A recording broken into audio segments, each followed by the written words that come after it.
Domestic abuse is often hidden. For an older person experiencing domestic abuse, it's often overlooked.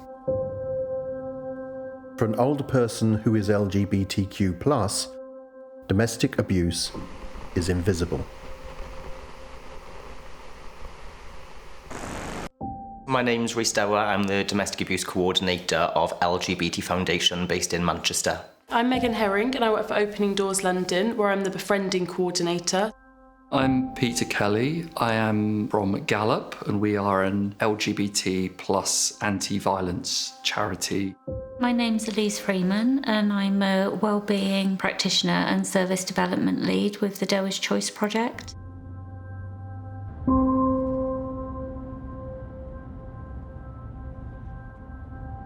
Domestic abuse is a single incident or a pattern of behaviour that's harmful from an intimate partner, an ex-intimate partner or a family member, regardless of age, gender or sexuality. What does LGBT DV look like in short? Well, it looks like DV, so it looks like verbal abuse, coercive control, physical violence, economic abuse, sexual violence, and so on. The difference is, I think, people, because of their identities, experience that in a different way to heterosexual or cisgendered people. So, for example, one of the most common experiences is having your sexuality or gender identity used against you.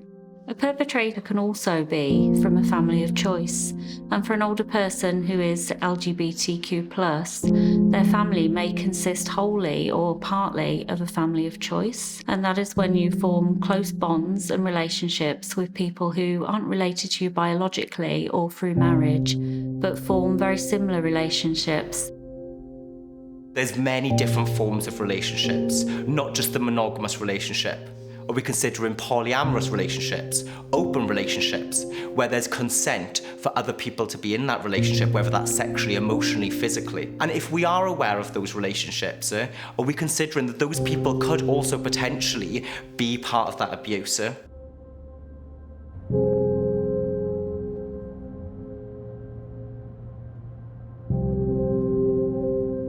What's the public story of domestic abuse? It's often around a heterosexual, cisgendered woman, and that's understandable given the proportionality and what we know about the nature of gender-based violence. But the problem for older LGBT people is they're often invisible. So they're often invisible not only in their own communities, but they're also invisible to services.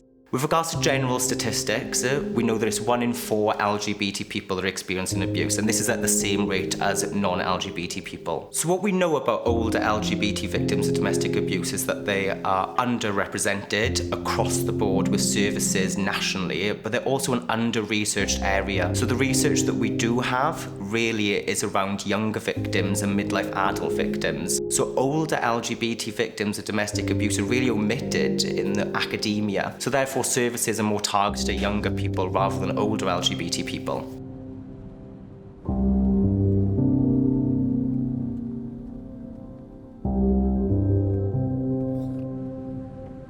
People often think, well, why do I need to make inclusive spaces? Why do I need a space specifically for LGBT plus people? I'm just going to treat everyone the same. But we're not all the same. Our very histories are very, very different. Practitioners coming into contact with older people who are LGBTQ+ are not identifying their sexuality. And this is partly because they're not asking the questions. Some of them are uncomfortable talking about sexuality with older people. Older people are often seen as asexual, and it's an important part of their identity. For an older person experiencing domestic abuse, it can take a long time for them to fully disclose the extent of the abuse. People who are working with Doer's Choice are disclosing quite high levels of abuse months after the event, and that's through building a relationship of trust with their support worker. Professionals can respond better to the needs of LGBT people by, first of all, recognising that they are experiencing abuse. So looking for those signs and giving them space to talk and discuss. And also we find going at their own pace and not judging them, not making assumptions about their relationship, and really just giving them opportunities to make choices and decisions themselves about how they want to navigate that relationship, whether it's a family or a relationship of their own choosing. We need to be aware of our subconscious bias when we're supporting LGBT victims of domestic abuse. We need to be making sure that we're providing that appropriate support so that we can do the best to our abilities to make sure that person is in a safe environment. We need to be taking a multi-agency approach with regards to our service users. We need to be aware of our organisational skills and our competencies and what we feel confident with providing, but also being aware of what external organisations can provide to make sure that service users' needs are fully fulfilled. The most important thing any service could do is to go get training for yourselves, get training for all of your staff. Learn from other organisations that are doing this so that when you do get LGBT plus people coming to you, that you do feel confident.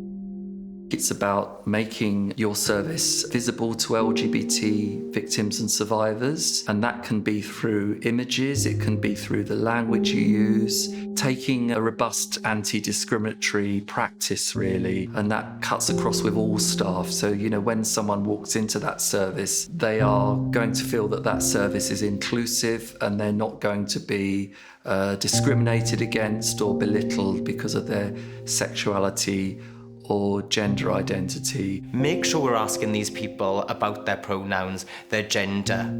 I know this feels uncomfortable, but this is empowering for an LGBT person to be asked these questions. We need to be aware that there are new language, there are new concepts and terms that we are using, and this can be difficult, and that's okay if we don't understand this, but use that curiosity to your advantage. Speak to your local LGBT organisations or look them up yourself, because it's that curiosity that drives change.